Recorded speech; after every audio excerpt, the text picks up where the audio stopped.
Episode opening സീനില് ഇപ്പൊ നമ്മുടെ Luffy അവൻ കാര്യമായിട്ട് ആരെയും അന്വേഷിക്കുകയാണ്. ലൂഫിയുടെ കൂടെ തന്നെ ചോപ്പറും ആ കപ്പലിന്റെ മുക്കിലും മൂലയിലും ആരെയും അന്വേഷിച്ച് അങ്ങനെ നടക്കും. അവരന്വേഷിക്കുന്നത് മറ്റാരെയും അല്ല, സാക്ഷാൽ ഉസോപ്പിനെയാണ്.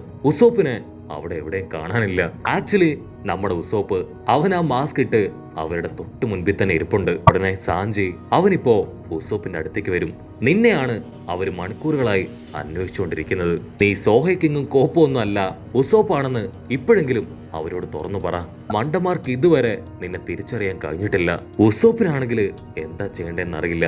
അവൻ തലയ്ക്ക് കൈയൊക്കെ കൊടുത്ത് അങ്ങനെ ഇരിക്കുകയാണ്. ലാസ്റ്റ് ടൈം ഉസോപ്പും ലൂഫിയും വമ്പ ഫൈറ്റ് ഒക്കെ കഴിഞ്ഞ് പിരിഞ്ഞു പോയതായതുകൊണ്ട് തന്നെ ഉസോപ്പിന് ലൂഫിയോട് ചെന്ന് സംസാരിക്കാൻ ഇപ്പൊ ഒരു ഗിൽറ്റ് ഫീലാണ്. ഉടനെ ലൂഫി വന്ന് ഇപ്പൊ നമ്മുടെ സോഹെ കിങ് ഉസോപ്പിനോട് തന്നെ ചോദിക്കും, നിങ്ങളുടെ ഫ്രണ്ട് ഉസോപ്പ് അവനെ നിങ്ങൾ കണ്ടിരുന്നോ? അതിന് ഉസോപ്പ് പറയും, ഒന്നും പേടിക്കാനില്ല, അവൻ ചെറിയൊരു ബോട്ട് എടുത്ത് ഇവിടുന്ന് തുഴഞ്ഞു പോയി. എത്രയും പെട്ടെന്ന് അവൻ തിരികെ വരുമായിരിക്കും. അത് കേട്ട് സാഞ്ചിക്ക് കലി ഇളകും. അവൻ കാലു മടക്കി ഉസോപ്പിന്റെ ഒറ്റ തൊഴി.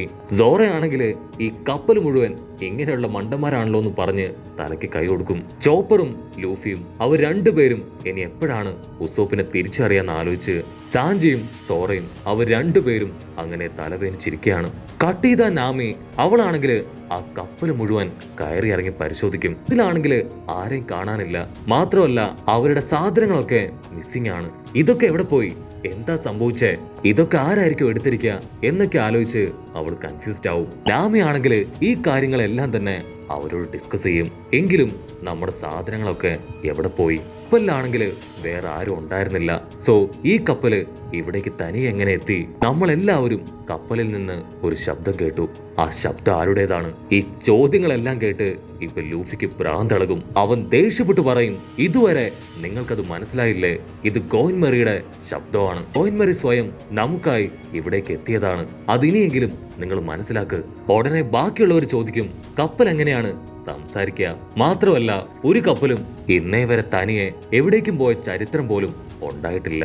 ഉടനെ ലൂഫി അവൻ ക്യാഷ്വലായിട്ട് ഗോയിൻമറിയോട് പറയും, നീ ഒരു 2 വാക്ക് ഇവരോട് സംസാരിക്കേ, എങ്കിലും മാത്രമേ ഇവർക്ക് വിശ്വാസാവൂ. ഫ്രാങ്കി ആണെങ്കിൽ ലാസ്റ്റ് ടൈം ഉസോപ്പ് ഗോയിൻമറി കപ്പലിനെ കുറിച്ച് പറഞ്ഞ കാര്യങ്ങള് അതൊന്നൊന്നായിട്ട് ആലോചിക്കാൻ തുടങ്ങും. ഫ്ലാഷ് ബാക്കിൽ ഉസോപ്പ് അവന്റെ കപ്പല് അതാരോ റിപ്പയർ ചെയ്യുന്നത് കണ്ടു. അത് ഫ്രാങ്കിയോട് പറഞ്ഞിരുന്നു.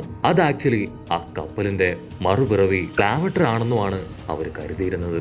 ആരെങ്കിലും ഒരാള് ഒരു കപ്പലിനെ ഒരു മനുഷ്യനെ പോലെ കണ്ട് അതിനെ സ്നേഹിക്കുകയും ബഹുമാനിക്കുകയും ചെയ്യുകയാണെങ്കിൽ അതും ഒരു ഹ്യൂമനായി മാറി അവരെ സപ്പോർട്ട് ചെയ്യാൻ തുടങ്ങും. ഒരു പക്ഷേ അതേ എനർജി തന്നെ ആയിരിക്കും ഈ കപ്പലിനെ വീണ്ടും ഇവിടേക്ക് എത്തിച്ചതെന്ന് പറഞ്ഞ് ഫ്രാങ്കി അവൻ ആ കപ്പലിനെ തന്നെ നോക്കി നിൽക്കും. അപ്പോഴായിരിക്കും അവരുടെ കപ്പലിന് തൊട്ടു പിന്നാലെ വലിയൊരു കപ്പൽ വരുന്നതായിട്ട് അവര് കാണുക. അവരുടെ ഹാർട്ട് ബീറ്റ് കൂടും. അവരോടി വന്ന് ആരുടെ കപ്പലാണെന്ന് നോക്കും. അത് മറ്റാരുടെയോ അല്ല, ഐസ്ബർഗിന്റെ കപ്പലാണ്. ഗാലില കമ്പനിയുടെ ഒരു വലിയ കപ്പൽ. ഐസ്ബർഗിനെ ടീമിനെ കണ്ട് ഇവിടെ ഫ്രാങ്കി ടീംസ് തുള്ളിച്ചാടും. ഐസ്ബർഗ് ആണെങ്കിൽ റോബിനെ കണ്ട് ഷോക്കാവും. കാരണം ഗാലില കമ്പനിയിലേക്ക് പോയ ആരും ഇന്നേ വരെ തിരികെ വന്നിട്ടില്ല. ചരിത്രത്തിൽ ആദ്യമായി റോബിൻ അവൾ മാത്രം തിരികെ എത്തിയിരിക്കുകയാണ്. ഉടനെ വീണ്ടും എല്ലാവരും സന്തോഷിച്ച് തുള്ളിച്ചാടാൻ തുടങ്ങും. പക്ഷെ അപ്പോഴായിരിക്കും ആരും പ്രതീക്ഷിക്കാത്ത ഒരു വമ്പ ട്വിസ്റ്റ്. നമ്മുടെ ഗോയിൻമറി കപ്പല് അതിപ്പോ 2ആയിട്ട് തകരാൻ തുടങ്ങും. ഗോയിൻമറി ആണെങ്കിൽ അതിന്റെ ലിമിറ്റ് കഴിഞ്ഞ് പതിയെ തകരും. പക്ഷെ ലൂഫി അവൻ ആ ഗാലില കമ്പനിയുടെ ആൾക്കാരെ നോക്കി നിലവിളിച്ച് പറയും, ഞങ്ങളെ രക്ഷിക്കേ, ഞങ്ങളുടെ ഗോയിൻമറി അത് തകരാണ്, എങ്ങനെയെങ്കിലും അത് റിപ്പയർ ചെയ്ത് തായോ. ഇതാണ് കറക്റ്റ് ടൈം. നിങ്ങൾ എത്ര വലിയ ഷിപ്പ് റൈറ്റ്സ് ആണെന്ന് ഇവിടെ കാണിച്ചു തരണം. ഞങ്ങൾക്ക് ഞങ്ങളുടെ ഗോയിൻമറി കപ്പല് അത് തിരികെ പിടിക്കണം എന്നൊക്കെ പറഞ്ഞ് ലൂഫി ആണെങ്കിൽ വിളിച്ചു കൂവിക്കൊണ്ടേയിരിക്കും. അവരാണെങ്കിൽ അത് കേട്ട് ഞെട്ടും. നടുക്കടലിൽ വെച്ച് അവരെന്ത് ചെയ്യാനാണ്? പക്ഷെ ലൂഫി ആണെങ്കിൽ അവരുടെ കാലിൽ വീണ് കെഞ്ചും, ഇവള് ഞങ്ങളെ രക്ഷിക്കാനാണ് ഇവിടേക്ക് എത്തിയത്. ഇവളെ പ്രൊട്ടക്ട് ചെയ്യേണ്ട ഉത്തരവാദിത്വവും ഞങ്ങൾക്ക് തന്നെയാണ്. സോ പ്ലീസ് ദയവ് ചെയ്ത് ഇവളെ രക്ഷിക്കേ. ഐസ്ബർഗ് അല്പനേരം ആ കപ്പലിനെ തുറച്ചു നോക്കും. അതിനുശേഷം വളരെ കാം ഡൗൺ ആയി, ഇനിയെങ്കിലും ആ കപ്പലിന് കുറച്ച് റെസ്റ്റ് കൊടുക്ക്.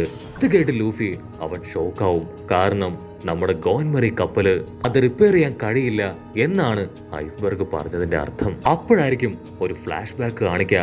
ആക്ച്വലി ഐസ്ബർഗ് അവനെ കൊണ്ട് കഴിയും പോലെ ആ കപ്പല് അത് റിപ്പയർ ചെയ്യാൻ പറ്റുമോ എന്ന് ശ്രമിച്ചു നോക്കിയിരുന്നു. അക്വാലോഗ് പോയതിനു ശേഷം അവൻ കടലിലേക്ക് വന്നപ്പോഴാണ് കടലിന്റെ ഓരത്തായി ഗോയിൻമറി കപ്പല് അത് ഒഴുകി നടക്കുന്നത് കണ്ടത്. അത് അക്വാലോഗിൽ പെട്ട് മുഴുവനായിട്ടും ഡാമേജ് ആയിട്ടിരിക്കുകയാണ്.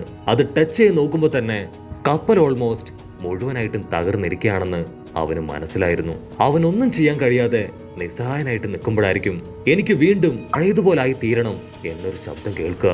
അത് കേട്ട് അവൻ ഷോക്കാവും. ആ ശബ്ദം എവിടുന്ന് വന്നു എന്നറിയാതെ അവൻ പാനിക് ആവാൻ തുടങ്ങും. ഐസ്ബർഗ് ടെൻഷനായി വീണ്ടും കാതോർക്കും. അപ്പവൻ കേൾക്കും, എനിക്ക് എങ്ങനെയെങ്കിലും പഴയതുപോലെ ആവണം, എന്നെ ദയവ് ചെയ്ത് സഹായിക്കണം. അപ്പോഴായിരിക്കും ഐസ്ബർഗിന് പിടികിട്ടുക. എന്നോട് സംസാരിച്ചത് അത് മറ്റാരുമല്ല, സാക്ഷാൽ ഗോയിൻമറി കപ്പൽ തന്നെയാണ്. പിന്നൊന്നും ഐസ്ബർഗ് നോക്കില്ല. അവനെ കൊണ്ട് പറ്റും പോലെ അവൻ അതിനെ റിപ്പയർ ചെയ്യാൻ തുടങ്ങും. പക്ഷെ എന്തൊക്കെ ചെയ്താലും ഈ കപ്പലിന് ഒരുപാട് ദൂരം മുൻപോട്ട് പോകാൻ കഴിയില്ല എന്ന് ഐസ്ബർഗിന് ഉറപ്പായിരുന്നു. ഉടനെ ഐസ്ബർഗ് വന്ന ആ ഒരു വലിയ കപ്പലിൽ നിന്ന് അവന്റെ അസിസ്റ്റൻസ് ആണെങ്കിൽ അവനെ വിളിക്കാൻ തുടങ്ങും. ഐസ്ബർഗ്, വേഗം വായോ, അക്വാലോഗിന്റെ വലിയൊരു വേവ്സ് വരുന്നുണ്ട്, അതിനുള്ളില് നിങ്ങൾ കപ്പലിലേക്ക് കയറണം. ഐസ്ബർഗ് കപ്പലിനോട് പറയും, എന്നെ കൊണ്ട് പറ്റുന്നത് ഞാൻ ചെയ്തു കഴിഞ്ഞിരിക്കുകയാണ്, ഇനി എനിക്കൊന്നും ചെയ്യാനില്ല എന്ന് പറയുമ്പോ ഗോയിൻമറി കപ്പല് അതിപ്പോ ഐസ്ബർഗിനോട് താങ്ക്സ് പറയും. അത് കേട്ട് ഐസ്ബർഗ് ഫ്രീസ് ആയിട്ട് അങ്ങനെ ഒരു സെക്കൻഡ് നിന്നു. 10 സെക്കൻഡ് ആ ഒരു വലിയ അല അതങ്ങനെ ഗോയിൻമറി ആഞ്ഞിടിച്ച് അങ്ങനെ കടലിലേക്ക് ഒഴുകാനായിട്ട് ആരംഭിക്കും. പിന്നീട് നമ്മുടെ ആൾക്കാർ ലക്ഷ്യമാക്കി ഗാലില കമ്പനിയിലേക്ക് പോവും. ഐസ്ബർഗിന്റെ ജീവിതത്തിൽ തന്നെ ആദ്യമായിട്ടാണ് ഇങ്ങനെ ഒരു സിറ്റുവേഷൻ ഉണ്ടാവുന്നത്. അതിനുശേഷം ഐസ്ബർഗും അവന്റെ കപ്പലെടുത്ത് അതിന്റെ പിന്നാലെ ഈ എനിസ് ലോബിയിലേക്ക് എത്തി. കട്ട് ചെയ്ത ഐസ്ബർഗ് നടന്ന എല്ലാ കാര്യങ്ങളും ഇപ്പൊ നമ്മുടെ ആൾക്കാരോട് പറഞ്ഞു കഴിഞ്ഞു. എന്റെ ലൈഫിൽ ആദ്യമായിട്ടാണ് ഇത്രയും വലിയൊരു അത്ഭുതം ഞാൻ എക്സ്പീരിയൻസ് ചെയ്യുന്നത്. സത്യം അതാണ്, നിങ്ങളുടെ കപ്പൽ ഗോയിൻമറി അതെന്നോട് സംസാരിച്ചു. നിങ്ങൾ കേട്ട ശബ്ദം അത് ശരിക്കും ഗോയിൻമറി കപ്പലിന്റെ തന്നെയാണ്. എന്റെ ഈ ലൈഫില് ഞാൻ കണ്ടതിൽ വെച്ച് ഏറ്റവും അത്ഭുതകരമായ ഒരു കപ്പലാണിത്. അതതിന്റെ മുഴുവൻ ദൂരവും ഓടി തീർത്തിരിക്കുകയാണ്. സോ ഇനിയെങ്കിലും അതിന് റെസ്റ്റ് കൊടുക്കണം. ലൂഫിക്കാണെങ്കിൽ അത് ആക്സെപ്റ്റ് ചെയ്യാൻ കഴിയില്ല. കാരണം എല്ലാവരും കൈവിട്ടപ്പോ ഗോയിൻമറി കപ്പൽ മാത്രമാണ് അവർക്ക് വേണ്ടി അവരെ രക്ഷിക്കാൻ അവിടേക്ക് എത്തിയത്. ഗോയിൻമറി ഒരു കപ്പലായിട്ടല്ല, മറിച്ച് അവരുടെ ടീമിലെ ഒരു മെമ്പറായിട്ടാണ് അവരെല്ലാവരും കൺസിഡർ ചെയ്തത്. വേറെ വഴിയില്ലാതെ ഇപ്പൊ ലൂഫി ഗോയിൻമറി കപ്പലിന് റെസ്റ്റ് കൊടുക്കാൻ അനുവദിക്കും. ചോപ്പറിനും ബാക്കിയുള്ളവർക്കൊന്നും അത് സഹിക്കാൻ കഴിയില്ല. എല്ലാവരും വിഷമത്തിൽ കരയാണ്. ഉടനെ ഓരോരുത്തരായിട്ട് ഗോയിൻമറിയിൽ നിന്ന് ഇറങ്ങി ഐസ്ബർഗിന്റെ കപ്പലിലേക്ക് കയറാൻ തുടങ്ങും. ലൂഫി പറയും, എല്ലാം കഴിഞ്ഞു, ഗോയിൻമറി കപ്പല് അതതിന്റെ ഇത്രയും കാലത്തെ യാത്ര അത് പൂർത്തിയാക്കി കഴിഞ്ഞു, ഇനി അതിന് റെസ്റ്റ് കൊടുത്തേ പറ്റൂ. നമ്മൾ ആരും വിഷമിച്ചിട്ട് കാര്യമില്ല, ഇത് യാഥാർത്ഥ്യമാണ്, അത് ആക്സെപ്റ്റ് ചെയ്തേ പറ്റൂ എന്ന് പറഞ്ഞ് ലൂഫി അവനിപ്പോ ഗോയിൻമറിക്ക് തീ കൊളുത്തും. നിമിഷ നേരം കൊണ്ട് തീ അതാ ഗോയിൻമറി കപ്പൽ മുഴുവനായിട്ടും കത്തിപ്പിടിച്ച് അങ്ങനെ വലിയ തീയായി എരിയാനായിട്ട് ആരംഭിക്കും. അങ്ങനെ സൂം ഔട്ട് ചെയ്ത നമ്മുടെ ആൾക്കാരെല്ലാവരും ഗോയിൻമറിയെ തന്നെ നോക്കി നിൽക്കും. അതിനുശേഷം അവർ ഗോയിൻമറി സ്പെൻഡ് ചെയ്ത ഹാപ്പിനെസ് മൊമെന്റ് അതൊന്നൊന്നായിട്ട് ആലോചിച്ച് നോക്കാൻ തുടങ്ങും. അങ്ങനെ എല്ലാ കാര്യങ്ങളും ആലോചിച്ച് മനസ്സ് വിങ്ങി പൊട്ടുമ്പോ മുകളിൽ നിന്ന് ഇപ്പൊ മഞ്ഞ് പെയ്യാനായിട്ട് തുടങ്ങും. ആ കപ്പലാണെങ്കിൽ കത്തിയെറിഞ്ഞ് താഴേക്ക് പോകുമ്പോ അത് സംസാരിക്കുന്നത് നമ്മുടെ ആൾക്കാർ കേൾക്കും. എന്റെ ഏറ്റവും വലിയ ആഗ്രഹം അത് നിങ്ങളുടെ കൂടെ ലൈഫ് ലോങ് സ്പെൻഡ് ചെയ്യണം എന്നതായിരുന്നു. ഇനിയും ഒരുപാട് ദൂരം നിങ്ങൾക്ക് ട്രാവൽ ചെയ്യാനുണ്ട്. നിങ്ങളുടെ കൂടെ തന്നെ എനിക്കും ആ യാത്രയിൽ ഒരു പങ്കാളിയാവണമെന്ന് ഒത്തിരി ആഗ്രഹമുണ്ട്. പക്ഷെ ഒരിക്കലും അതിനി നടക്കില്ല. എനിക്കതിന് ഭാഗ്യമില്ലാതായി പോയി, എന്നോട് ക്ഷമിക്കണം. അതിന് ലൂഫി അവൻ നിലവിളിച്ചു പറയും, ഒരു കാരണവശാലും നീ മാപ്പ് ചോദിക്കാൻ പാടില്ല. നിന്നെ പ്രോപ്പറായിട്ട് ചെക്ക് ചെയ്യാതെ നിനക്ക് ആവശ്യമായിട്ടുള്ള അസിസ്റ്റൻസ് തരാതെ ഞങ്ങളാണ് വളരെ ഹാർഡായിട്ട് നിന്നെ ഉപയോഗിച്ച് ഈ ഗതിയിലാക്കിയത്. സോ മിസ്റ്റേക്ക് ചെയ്തത് ഞങ്ങളാണ്, മാപ്പ് പറയേണ്ടതും ഞങ്ങൾ തന്നെയാണ്. അത്രയും പറഞ്ഞ് ഇപ്പൊ സങ്കടം സഹിക്കാനാവാതെ ലൂഫി അവൻ പൊട്ടിക്കരയും. കപ്പലിന്റെ ഇപ്പോഴത്തെ അവസ്ഥ കണ്ട് അവന് തന്നെ നിയന്ത്രിക്കാൻ കഴിയില്ല. അത് കേട്ട് ഗോയിൻമറി അതങ്ങനെ കത്തിയെരിഞ്ഞ് കടലിലേക്ക് പോകുന്നതോട് കൂടെ ഈ ഒരു എപ്പിസോഡും അവസാനിക്കുന്നു.